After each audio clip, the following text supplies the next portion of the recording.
One day, George the Steamroller was waiting for Percy to take him to a new workplace. George was being rude to Rheneas and Skarloey. "You're just worn-out wheels on worn-out rails." "You need rocks for your roads," replied Skarloey, "and we're helping you." "I need to flatten little engines in the scrapyards," retorted George. Then Percy arrived to take George away. He was still rebelling.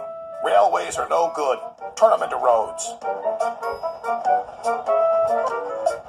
The little engines were pleased to see him go. "Rollers are rubbish, so good riddance," they called. George grumbled all the way to the old branch line. He was going to turn it into a road. When they arrived, George was rude again. "Bumpy ride on rotten rails. I'm glad it's over." "So am I," said Percy. "Ha!" huffed George. Percy was still fuming when he met Thomas. "What's up, Percy?" "It's George. He makes me feel down." "Just ignore him," puffed Thomas. George was now enjoying himself. "Ripping up rails," he chortled. "What a life!" "What do you think of this, Thomas?" Thomas took no notice. George felt insulted. "You're a useless blue puffball." But Thomas didn't hear. "I'll show him who's boss." At last, the workmen reached the level crossing. "What shall we do here?" "Tear it up, tarmac it," said George. So they did, but not properly, and George knew it. Later, Thomas was traveling home on the same line. He was pulling freight cars filled with vegetables. The signalman had forgotten to warn his driver about the crossing. "That's nice. We don't need to stop," said Thomas happily. "Yes, we do," called his driver. But it was too late.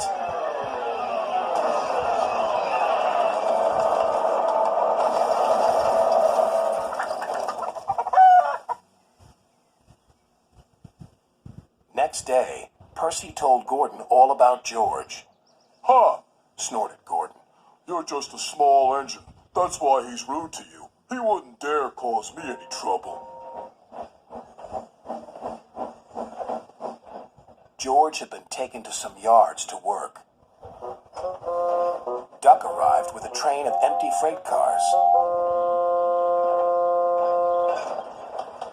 George was blocking his way, and a car was stuck on the main line. "Let me through," demanded Duck. "You'll just have to wait," replied George. "There's no time to wait. I must clear my freight cars from the main line to let Gordon through." "Then he'll have to wait too," said George. Duck's driver went to complain to the station master, but the signalman had set the signal to allow Gordon to speed through.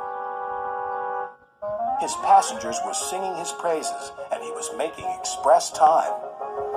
"I'm the greatest! Just watch me fly by!" He whistled long and loud as he approached the station. Suddenly, he saw a freight car on the line ahead. "Get out of my way!" But the freight car wouldn't move until Gordon forced it